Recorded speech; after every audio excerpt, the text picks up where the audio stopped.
मित्रांनो नमस्कार. आजच्या भागामध्ये आता जी मंजू आहे ती साक्ष द्यायला आलेली असते कोर्टामध्ये आणि ती म्हणत असते की थांबा मिलॉर्ड साहेब, थांबा, मला बोलायचं आहे, मला बाजू मांडायची आहे सत्याची. तर आता ते येते आणि म्हणते की हे बघा तुम्हाला आधी सांगते, सत्याची याच्यामध्ये काही दोष नाही आहे, अंमली पदार्थामध्ये सत्याचा हात नाही आहे, सत्याने काहीच केलेलं नाही आहे असं ती म्हणते. तर आता लगेच ते म्हणतात की तुम्ही कोण आणि असं मध्येच येऊन का बोलताय. तर आता लगेच तात्यासाहेब म्हणतात तुम्हाला माहीत नाही साहेब ही कोण आहे. तर आता लगेच मंजू म्हणते की मी मंजिरी वाघमारे आणि सुर्वे, मी सुर्वेंची सून आहे असं म्हणते. तर आता लगेच म्हणतात सत्याची बायको आहे मी असं सांगते. तर ते म्हणतात की एवढी बायको आहे तू, तर मग काय ग असं मध्येच येऊन का बोलले, तुला बाजू मांडायला वेळ दिला असता ना. तर आता ती म्हणते की हे बघा मला वेळ नाही लागत बाजू मांडायला. ती म्हणत असते की हे बघा मला एक सांगायचं आहे, हा तात्यासाहेब आहे ना, मला त्यांच्याशी बोलायचं आहे. तात्यासाहेबांना म्हणते की काय हो तात्यासाहेब, हे सगळं जे केलं अंमली पदार्थ पैसे सगळे तुमच्या घरीच कसं काय सापडले.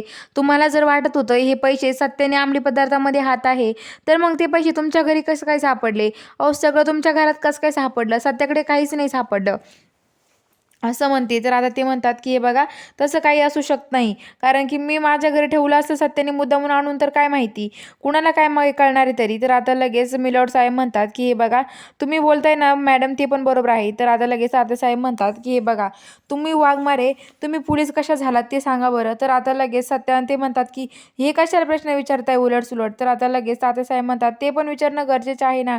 तर मंजू म्हणते की माझे वडील पोलीस होते ना, मग त्यांच्या जागेवरती मी लागले होते. तर आता लगेच ते म्हणतात बघितलं का, यांना काय कळणार आहे पोलीस म्हणजे काय असतं, यांनी कधी ट्रेनिंग नाही दिली का कधी काय नाही दिलं, यांना पोलीस म्हणजे काय तेच माहिती नाही आहे कधी, कारण की यांना काही माहितीच नाही ना ट्रेनिंग वगैरे द्यायची, पोलिसांचा किती त्रास असतो हे कुठं माहिती यांना.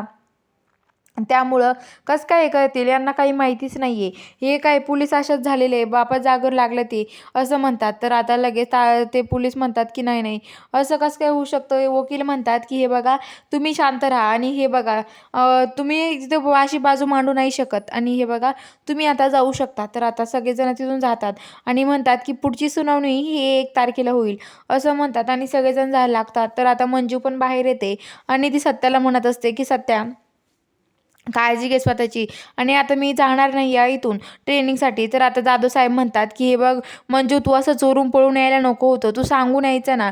तर आता लगेच ते म्हणतात की हो मी सांगून आले होते, पण त्यांनी मला रजा पण दिली होती, मी त्यांना अर्ज पण केला होता, पण काय करणार त्यांनी मला तरी पण सुट्टी नव्हती देत त्या, मग मी पळून आले असं म्हणते. तर आता लगेच जाधव साहेब म्हणतात की हे बघ मंजू असं करू नकोस, तू जा आता ट्रेनिंगला, आम्हाला सगळ्यांना तुला IAS झालेलं बघायचं आहे, इन्स्पेक्टर झालेलं बघायचं आहे. तर आता लगेच मंजू म्हणते की हो सत्या, तू माझं ऐकणार नाही आहे. सत्याला ती मिठी मारते आणि ती तिथून निघून जाते.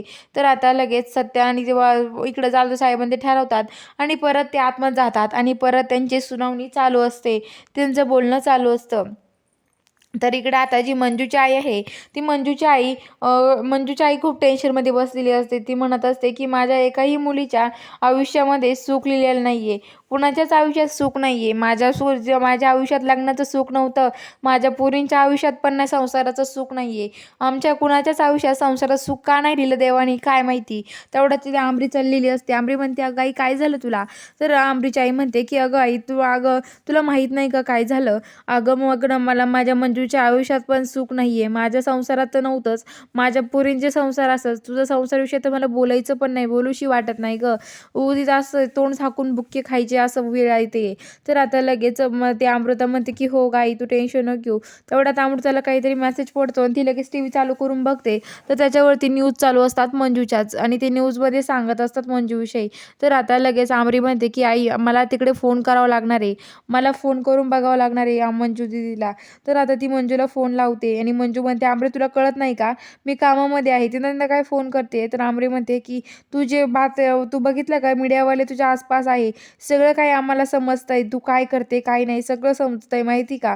तर आता मंजू म्हणते की ठीक आहे तुम्हाला नंतर सांगते आणि लगेच फोन कट करते आणि म्हणते हवालदारांना बोलवते आणि म्हणते की जा लवकर आणि लवकर सांगत आहे बाहेर शांतता राखा आणि मीडियावाल्यांना हाकलून द्या, ऐकलं नाही तर लाठीचार्ज करा त्यांच्यावरती असं म्हणते. ते हवालदार ते बाहेर येतात. तर आता इकडे मम्मी साहेब खूप रडत असतात. म्हणतात मला माझ्या पोराकडे जाऊ द्या, जाऊ द्या. पण त्यांना कुणी जाऊन देत नाही. आणि आता त्या म्हणत असतात बाजूला हो, मला माझ्या मुलाला एकदा बघायचं आहे. तर मीडियावाले आणखीनच बातम्या देत राहतात. तर मम्मी साहेबांकडे येतात आणि म्हणतात की मम्मी साहेबांना खूप त्रास होतोय, त्यांचा मुलगा नाही आहे तर. आणि म्हणतात काय हो तुम्हाला काय वाटतंय महिला प्रदेशाध्यक्ष? तर मम्मी साहेब लगेच तो माईक फेकून देतात. बघूया आता पुढील भागामध्ये आता सत्यासोबत काय घडणार आहे हे बघायला चॅनलला सबस्क्राईब करा.